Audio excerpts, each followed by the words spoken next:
संतों को देख करके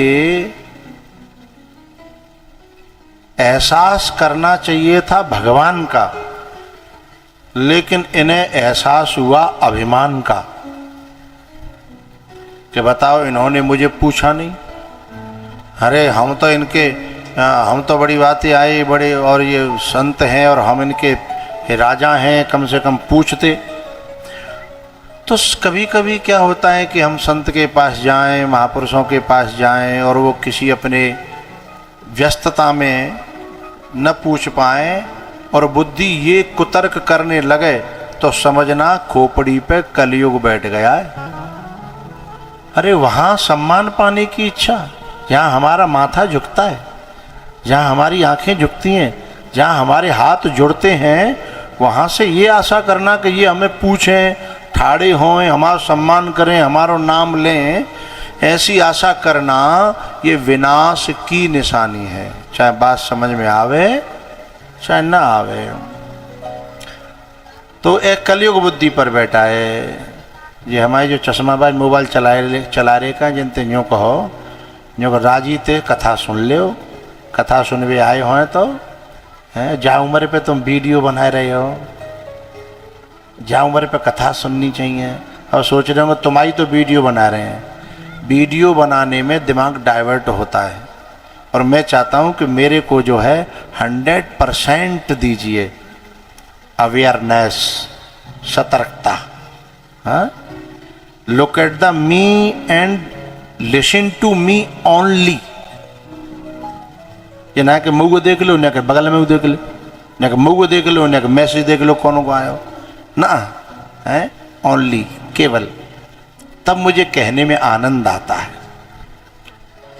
तो देवरानी ते कह दे जेठानी ने के कान है, ताते कहिए जो मैं समझिएगा वो जई ते कही है, हम तो थोड़ी कही है, एक ते कही है ना, सब ते कही है, बहाने ते।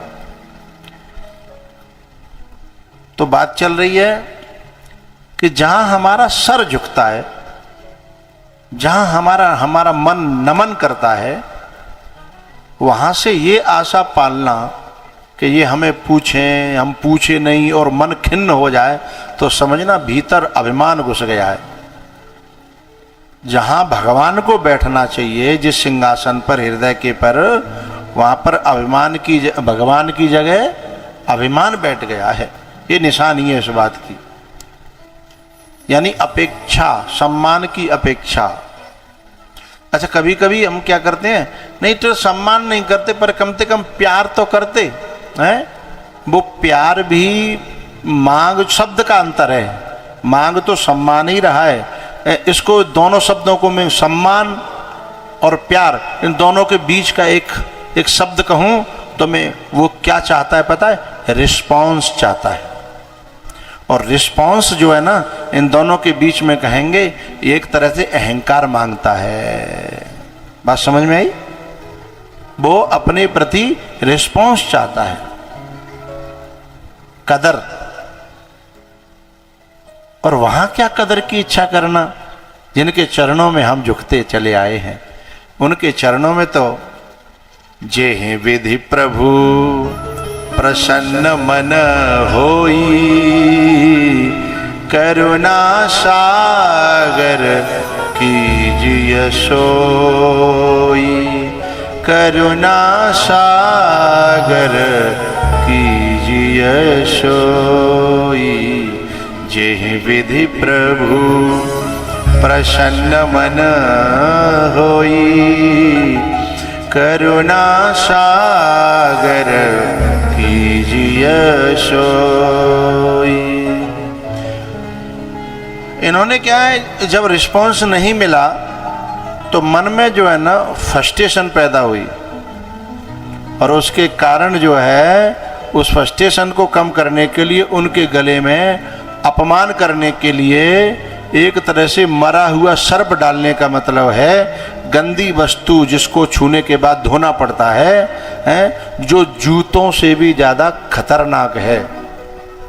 बात समझ में आई? भाई किसी के गले में जूते डाल दिए जाएं, और जूतों से भी ज्यादा खतरनाक है, जिसमें बदबू आ रही है, जो मुर्दा है, जो मरी हुई लाश है काऊ की, और उसे गले में डाल दिया जाए। तो और ज़्यादा खराब हुई। तो जब उसकी बदबू आई और समाधि खुली तो जब परीक्षित तो जा चुके थे, तो उस समय पे जो है ना एक हालांकि समाधि खुलने से पहले तो एक लड़का आया और उसको देख करके और जा करके उसने इनका बेटा था श्रृंगी ऋषि, इनका नाम था समीक का बेटा था श्रृंगी ऋषि। वो सरोवर में स्नान कर रहा था, उसको जाके भड़का दिया, अरे तेरे पिताजी का घोर अपमान हो गया और जो है तुझे बदला लेना चाहिए, और बता तेरे रहते हुए इतना घोर अपमान। तो ये चुगलखोरों की भाषा होती है। चुगलखोर जो होते हैं ना, इतनी सी बात को, अरे साहब जनक, हम जो है जब मठा में पानी मिलाते हैं ना तो एक लिमिट में मिलाते हैं, ज़्यादा सफ़ेद नहीं है जाए, मठा जो है सफ़ेद नहीं है जाए। भाई रायतो बनाना हमें, चलो, और हमें रायतो बनाना दावत में बड़ी में, और मठा पड़ेगा कम, तो फिर हम पानी मिला, लेकिन पानी भी तो एक लिमिट में मिला सकते हैं। जब सफ़ेद ही न रही वहाँ में, तो फिर वो पीवे बाइन जो कि हे काज जग बाप के मरी हो है। जब जहाँ इतना ही पानी मिलाना हो तो इतना लिमिट में मिला सकते हैं, लेकिन चुगलखोर होता है ना, वो लिमिट में नहीं मिलाता। वो मठा में पानी नहीं, पानी में मठा मिला देता है वो, है थोड़ा सा कलर करवे के लिए। उसने जाके भड़का दिया। अब हकीकत में तो अपमान हुआ ही नहीं है, उन्होंने अपमान लिया ही नहीं है, क्योंकि अपमान तब होगा जब हम अपमान मानेंगे। आपने कोई वस्तु हमें दी, हमने ली नहीं, पहले तुम्हारी देवरी में कितने दशकों बाद हमने देवरी में जब कलश यात्रा हो रही थी तो डाक घर देखा। जब कलश यात्रा लौट करके आई तो माँ वो पोस्ट वहाँ में वो चिट्ठी है, बड़ा पुराना जमाना याद आ गया। मैंने कहा वो चल नहीं है जी, तो अब चिट्ठी तो चलती नहीं है, क्या चलता होगा वहाँ में,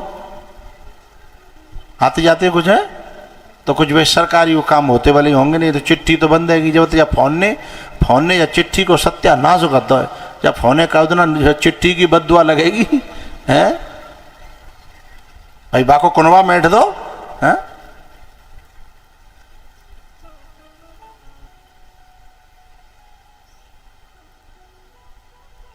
ये क्लियर क्यों नहीं लिया भाई?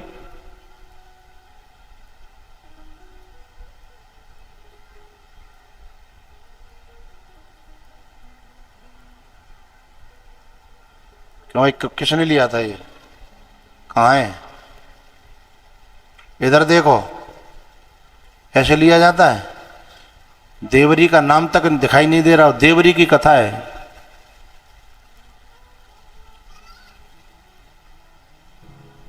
इतना ही है, गलत बात है ये।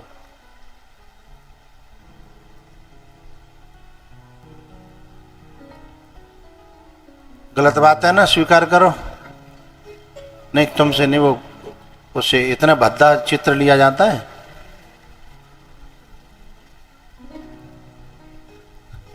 तुम्हारी कलश यात्रा में 4 कैमरे लगे थे, फिर भी देवरी का नाम तक नहीं आया। बताओ क्या फायदा हुआ 4 कैमरे का? तो और हमें इतने, मैंने स्पेशल कहा था, मैंने कि ये दुर्लभ है गई ये चीजें, अब भैया जा जरूर ले लियो हैं। ये चिट्ठी चपाटी है, दुर्लभ है गई, दर्शन दुर्लभ है गए स्पेशल। और मैंने ये कहा था बोर्ड सहित लेना, समझ में आ जाए हम लोगों के हैं। अब तो साहब वो जमाना अलग ही था। एक पीलो बैसो लिफाफो रहे तो अब हम आर पार दिखाई दे तो है ना, और एक हो तो बंद भाव नीलो सो है ना अंदर। फिर वहाँ में पूरी चिट्ठी, अच्छा चिट्ठी में लिखने में परेशानी बहुत होती, आधी लाइन लिख के फिर दिमाग को जोर कहने लगा तो जो बात गलत है, वो काटा कूटी करेंगे तो गड़बड़ होगी है ना। फिर बाद में लिखते मेरे थोड़े लिखे को बहुत समझना है। तो बात मुझे कहनी थी कि जो चुगलखोर होता है वो इतना लंबा खींच देता है, और जो चिट्ठी के पीछे प्रेषक का नाम होता था, नाम पता पीछे डाला जाता था कि जैसे चिट्ठी लेने वाला न ले तो लौट करके वहीं आ जाए, अपना पता लिखा रहता था। जो जानते थे वो लिखते थे, जो नहीं जानते थे उन्हें कोई मतलब नहीं था। तो ऐसे ही किसी ने मुझे गाली दी और मैंने ली नहीं, तो लौट के कहाँ पहुंचेंगी? हाँ, लौट करके उसी के पास पहुंचेंगी जिसने दी थी। बस ऐसे ही जब जो अपमान जिसका किया जाता है, यदि वो उसको अपमान को स्वीकार न करे, है ना, तो अपमान करने वाले का ही अपमान हो जाता है। कह ले तुम तो खूब करो, और वो तो तऊ हंस रहो है, तऊ मस्ती में है, फिर विवाह को मोहने का सोच रह जाता है। जब वे वक्त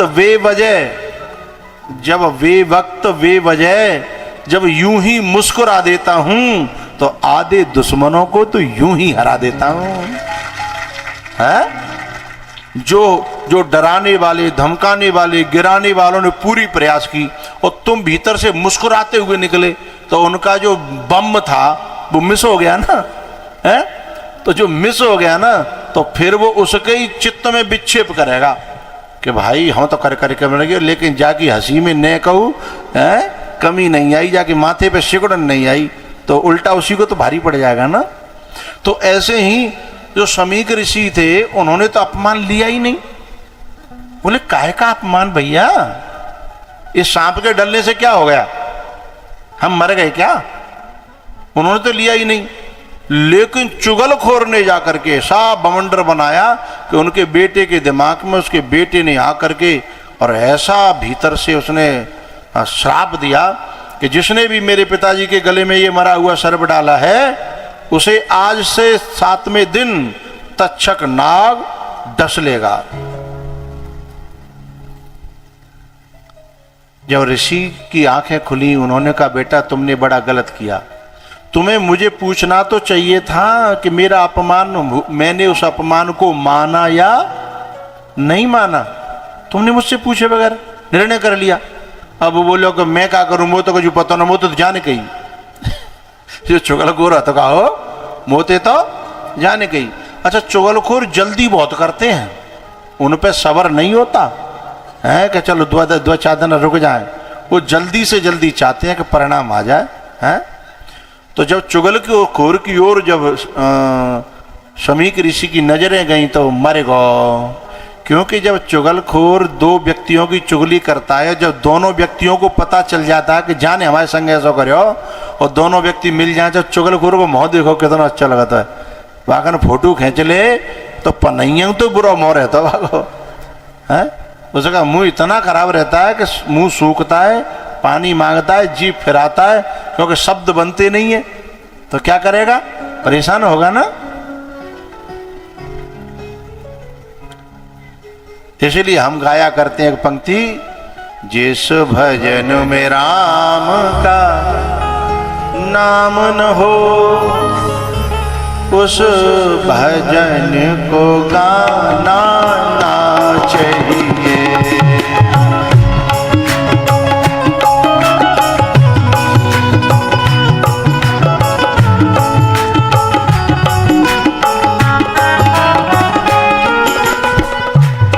जिस चाहे बेटी कितनी हूँ प्यारी हो,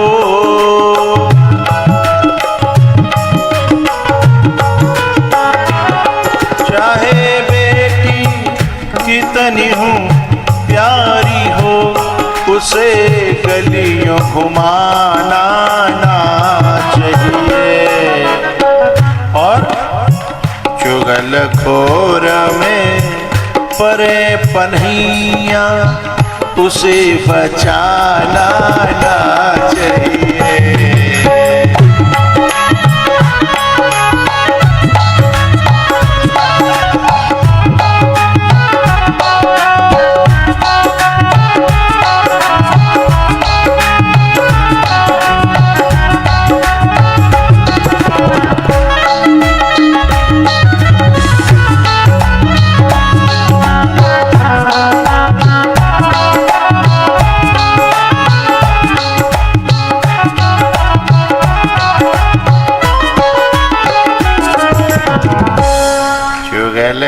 और पे परे पनैया, उसे बचाना ना चाहिए।